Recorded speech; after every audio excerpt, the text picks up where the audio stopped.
there, amazing listeners. Welcome back to another exciting episode of Transform Yourself, the podcast that is all about empowering you to shed those stubborn pounds and embrace your best self. We are your hosts, Kacy and Tyler. I am the Calorie Deficit Queen, and we have lost a collective 130 pounds. We use the 4 M's of fitness, mind shift, meal shift, micro habits, and muscle building to create attainable and sustainable approach to that loss.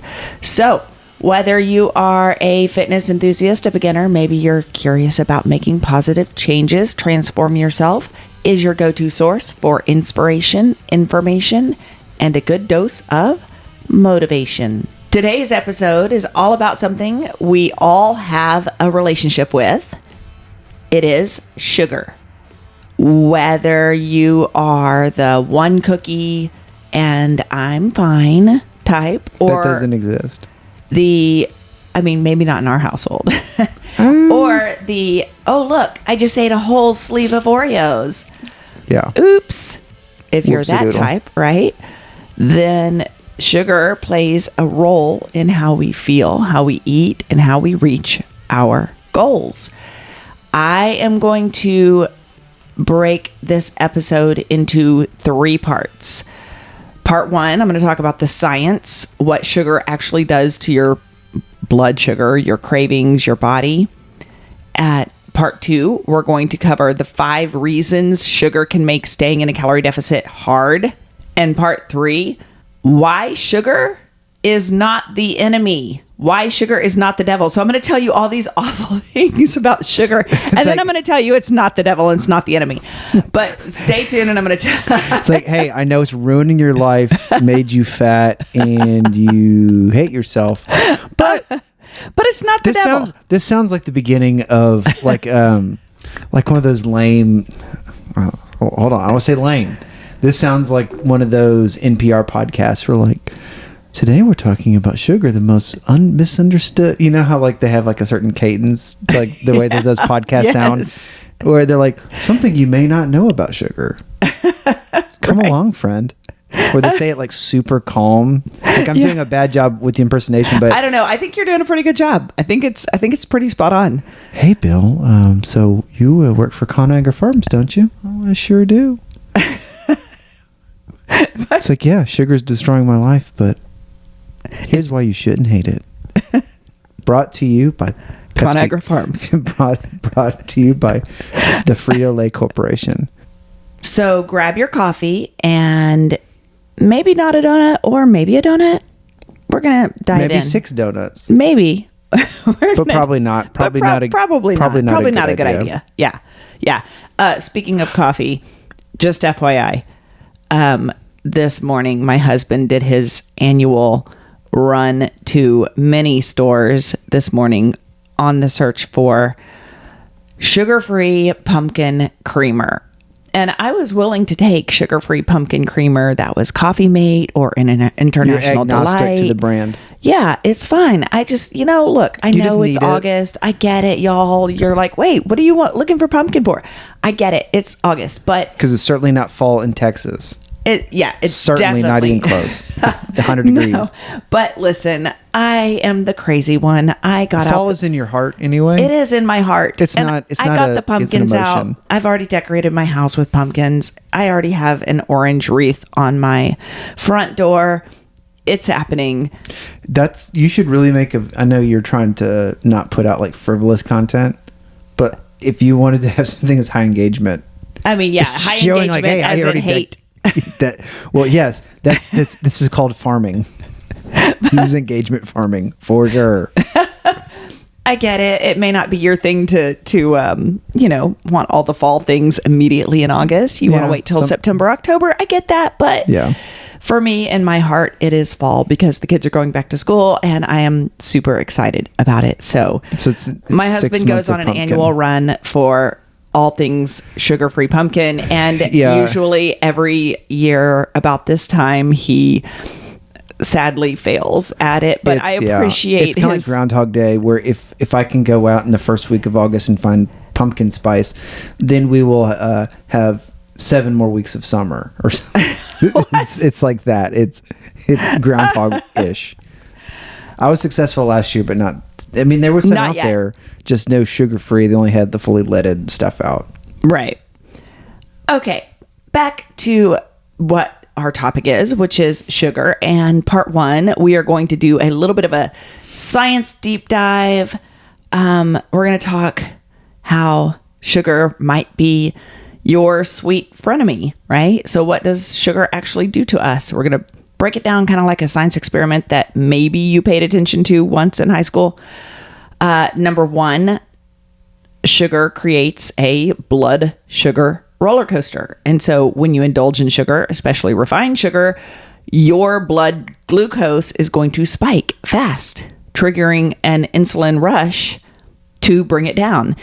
And if you want to know more about insulin and what that does in your body, we have a podcast all about insulin sensitivity and insulin resistance, and how insulin resistance can indeed make fat loss really tough. So when you have that blood sugar spike and then the insulin rushes to bring it down, you have a crash. Hello, irritability, brain fog, low energy. This is what that blood sugar spike and crash is doing. I think it's just called being pissed off. Yeah, that too. I think that's really just... That too. I mean, let's just call it what it is. You're pissed. Yes, because your body wants more sugar. Yeah. Cravings. So let's talk about cravings. Sugar will cause more sugar cravings. It will cause more food cravings, period. Fructose, found in many processed foods, is going to prime your brain to chase more calories, more donuts. Fructose is slightly different than glucose.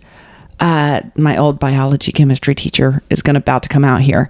So let me get into quick difference between glucose and fructose. So glucose, that is found in things like bread and rice and pasta, potatoes, a lot of starchy foods. And glucose you want glucose because glucose is your body's primary fuel. Nearly every cell in your body can use glucose. When you eat glucose, yes, your blood sugar does rise. Yes, insulin is released. And we just talked about if you eat too much of it, then you're going to continue to release the insulin. And that's when your cells have no more room for it. And therefore, you are going to store the excess as fat. It's going to go through your liver.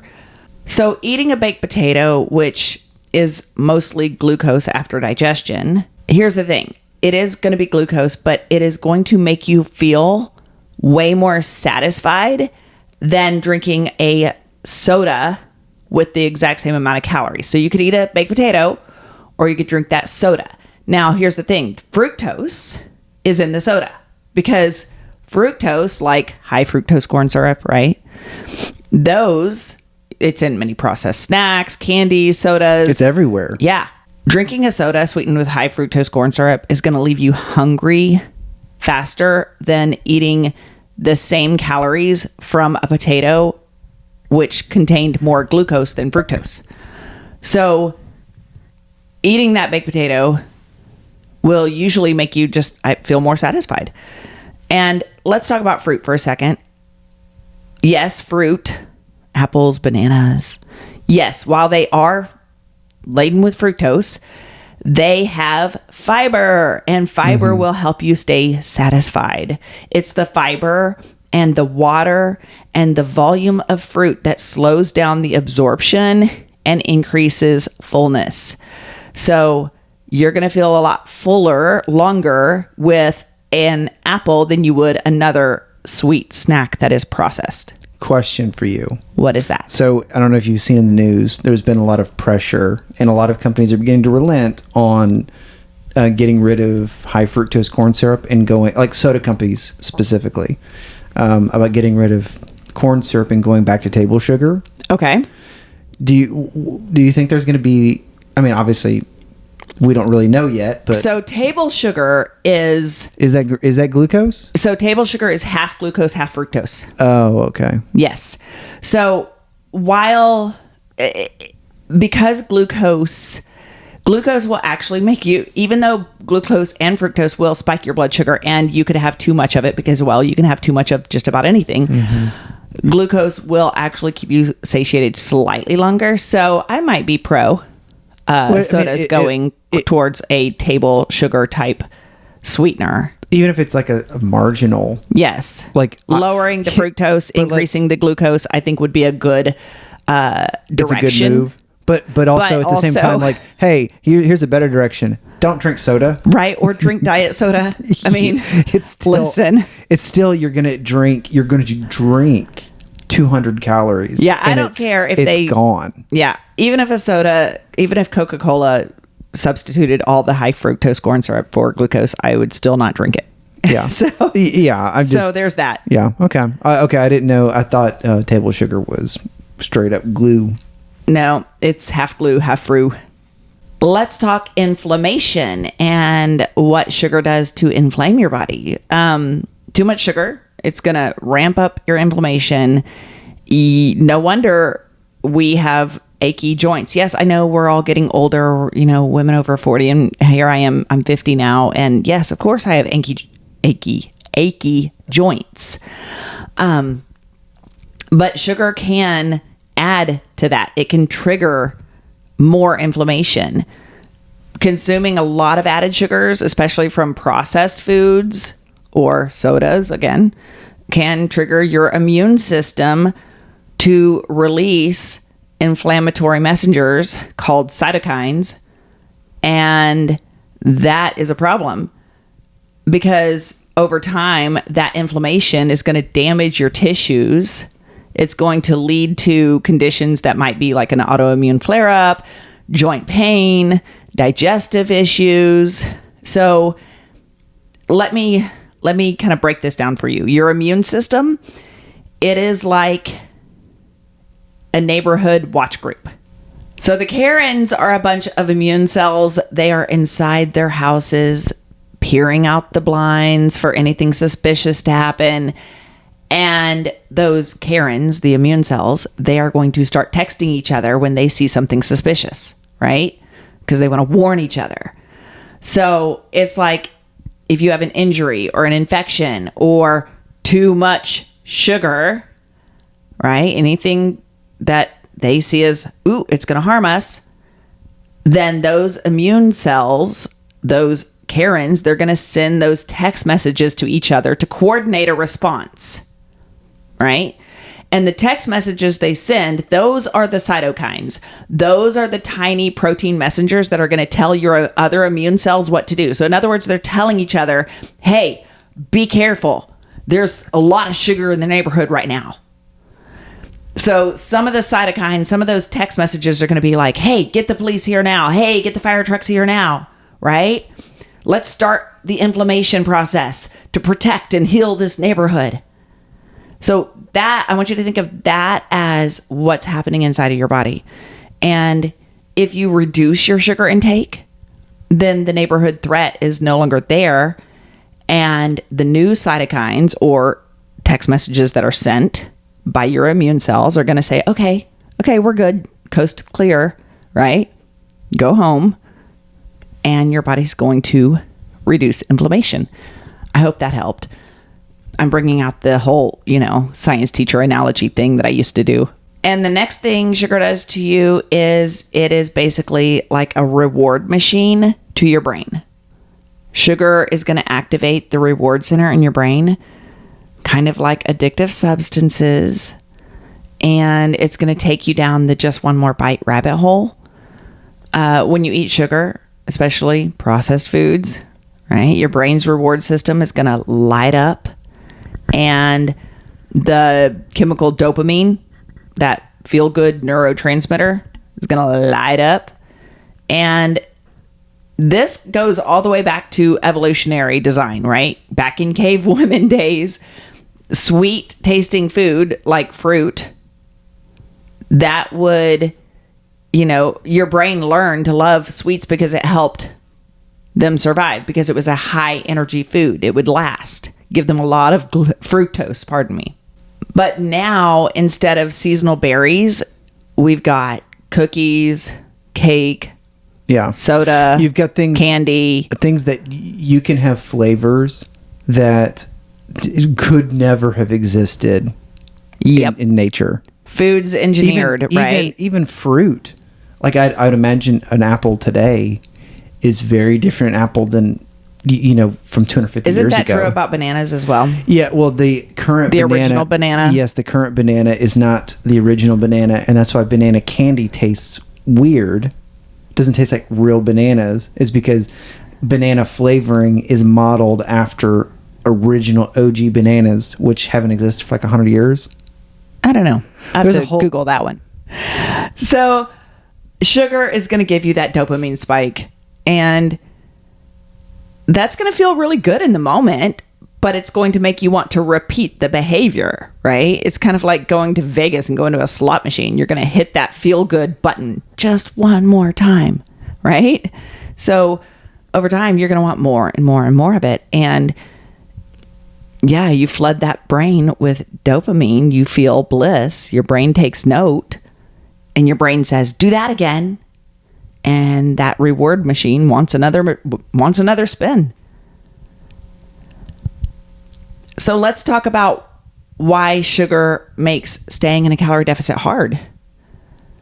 And listen, it's pretty clear based on what sugar does to your body. Number one, it leads to overeating. The blood sugar spikes create hunger more often than they regulate hunger. And that midday snack that might be sugar laden might become a 3-course binge, right?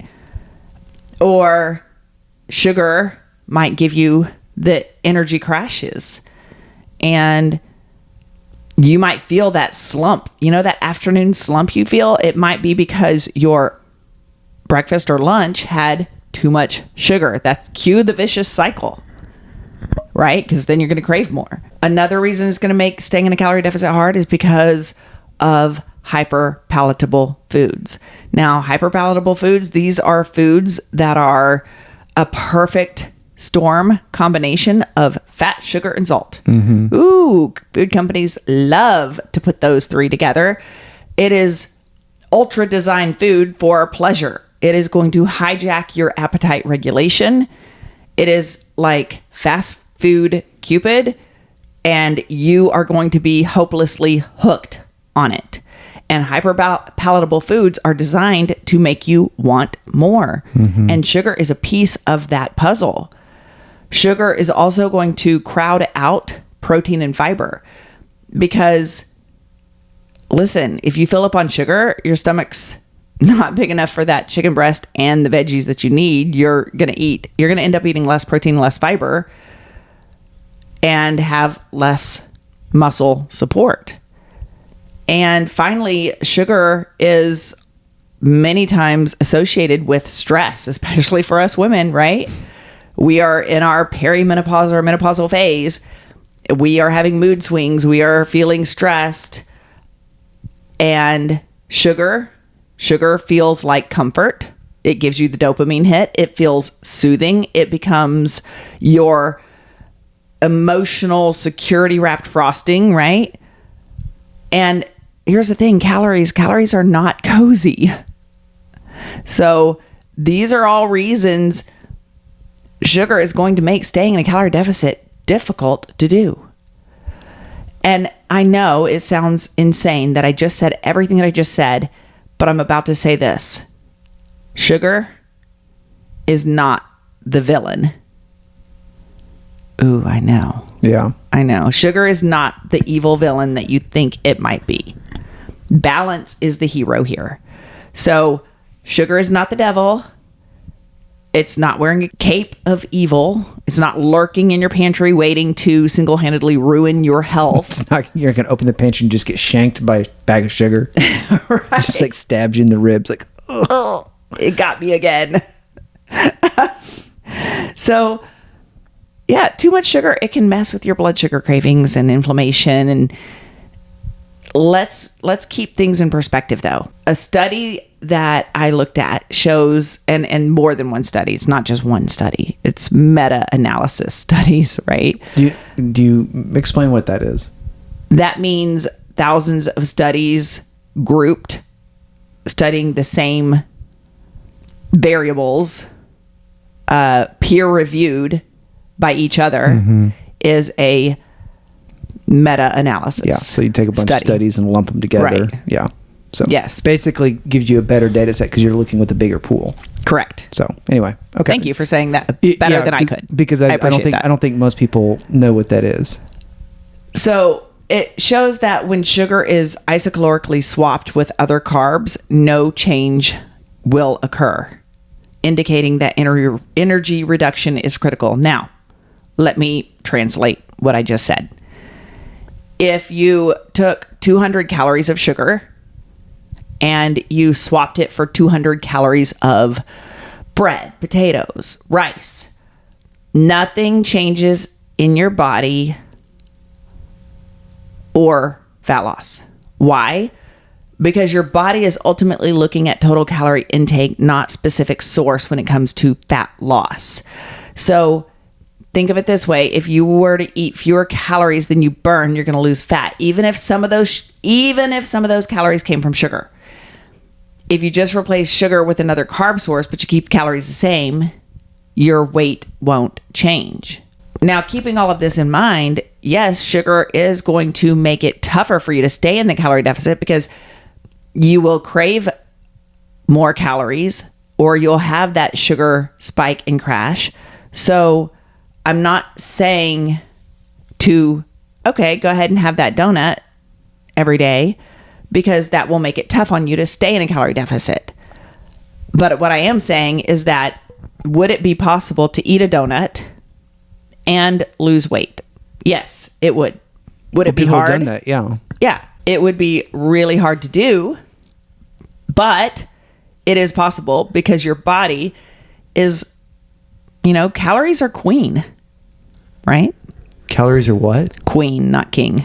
I mean, I am the queen. I can't say that they're king. I have to say that they're queen. They're top notch. They are. And I am not a fan of the no sugar ever club. Like, I am not a fan of the women who meet with me on Zoom and say, I am having no sugar for the next 3 months of my life, or, whatever they have decided to restrict themselves. When you put sugar on a forbidden list, 3 things usually happen. 1, you're going to think about it more. 2, you're going to crave it more because you're thinking about it more. And 3, when you finally have it, you're going to overeat it not because the sugar changed, but because the restriction backfired on you. And I'm just not a fan of the sugar exile diets, right? That approach can make your cravings stronger. In fact, I think we talked about that in the last podcast that we did. So go back one. So the real goal is sugar balance. Sugar can be a part of a healthy lifestyle if you keep it within your caloric needs. If you're looking to be in a calorie deficit because you want to lose fat, okay, fine. Listen, if you eat a full sugar, this might explain it. If I were to put full sugar creamer in my coffee daily, that would be an extra probably 60 to 100 calories per day that I would eat. Multiply that over a week, multiply that over a month. It would be tougher for me to stay in a calorie deficit. Now, I'm not saying I'm in a calorie deficit right now. At this moment, I'm not. I am in calorie maintenance. Yeah. But it would be hard to maintain my calorie intake. Well, and it's also, I think you need to just constantly just be aware of the fact that it's not this the 60 to 100 calories today. It's the 60 to 100 calories today. Every day. So if you think about over a month, that's a lot. Yes. That's a significant amount. Absolutely. And you can pair sugar with protein or fiber to reduce your blood sugar spikes. You can choose moments to truly enjoy it. I believe last Monday, we put out a podcast where we talked about how we had full fat ice cream, which we do. Or if it's somebody's birthday, yes, I'll have a slice of birthday cake. But I'm not going to eat the sugar mindlessly. I am going to truly be in the moment and savor it. Because if I'm eating it mindlessly, then what's the point? What is the point, right? Yeah, and I think that's probably like one of the like really nice things, kind of like where we're at now, is that we don't eat that very much, but then when you do have it, you savor it. You stop and you think like, man, this is delicious. Speaking of which, that ice cream shop we went to last week, they have a Fireball flavored ice cream this week. That sounds terrible. That sounds awful. Oh, okay. Well, you like cinnamon, so. I do like cinnamon, but not ice cream. Oh, no. Oh, okay. That sounds awful. Okay. Fireball, immediately when you said Fireball, it reminded me of isn't that a shot? Like alcohol? It's God. No, can't. Because I'm talking about there's also the little red. Oh, dealies. Are those called Fireballs? What are those called? Those little red cinnamon candies? I don't know. Aren't they called Fireballs? I don't know. I don't like cinnamon You know what I like? I like hot tamales. Hot tamale flavored ice creams. It's the same thing. It's cinnamon. I know. But if they didn't name it, if they named it the hot tamale ice cream, I might be into it. But since they named it Fireball, no. Okay. There you go. You're now into the Kacy brain, of which makes zero sense. Yeah. Yeah, there's a lot of weird stuff like that. Welcome to my brain and how it... Like the restaurant Potbelly. It's a little sandwich shop. I will not eat there. She will not. She refuses. You could... I will not walk in the door. Because... It's called Potbelly. Because they named it Potbelly. It's kind of also like, which I wouldn't eat at Golden Corral anyways, but I also would not walk in the door of a Golden Corral. Anything that imply you're an animal of any sort, which is funny on Potbellies because you're thinking Potbelly pig. Yes. And it's named after an oven. Potbelly oven. And then but I get it. Like, any restaurant name that implies that I am an animal other than a human, I will not walk in the door. I know. It's weird. I get it. But so yeah, Potbelly won't walk in there. Golden Corral, I am not I am not a horse. I am not a pig. I don't eat from a bucket. You're not going to corral me. There's a couple others. Yeah. No. Won't do it. I refuse. On the mental disorder we have going on over here. So, closing thought, sugar is not the villain. The real villain here is chronic overconsumption. But that's true of anything, right? Balance is the hero here. You can lose fat. You can feel great. You can still have room for a cookie or two in your life, just not the entire sleeve. And understanding how sugar affects you and your body and blood sugar and cravings and inflammation and emotional triggers, that gives you power, not fear over sugar. And so there is room for cake, just don't let it RSVP every day. And instead of swearing off sugar forever, just try to eat mostly nutrient-dense food that support your goals. Sprinkle in the sweet stuff, but intentionally. And I said sprinkle it in. And remember that it's overall calorie balance that drives fat loss, not the existence of sugar in your diet. If you are looking for weight loss resources, I do have a new cookbook called Desserts in a Deficit. So if you do like sugar, listen, I have a dessert cookbook, 64 low calorie desserts. Yes, it does use sugars like stevia or sugars like Swerve or Splenda. Most of the 0 calorie sugars you can sub for each other if you have one that you love over another. Of the 64 desserts, 32 of them are single serve, so that if you have a problem with portion control, then you can look and make the single serve desserts and start there. It's a great place to start. If you want to find that low calorie desserts cookbook, you can find it at thecaloriedeficitqueen.com. If you want to calculate your calorie deficit or maybe calculate your protein goal, you can do that for free at thecaloriedeficitqueen.com. Click on the Getting Started tab. Maybe if you're looking for other low-calorie cookbooks like my 3-step meal prep, teaching you an easy way to meal prep, giving you done-for-you meal prep plans, macros, all of that, thecaloriedeficitqueen.com.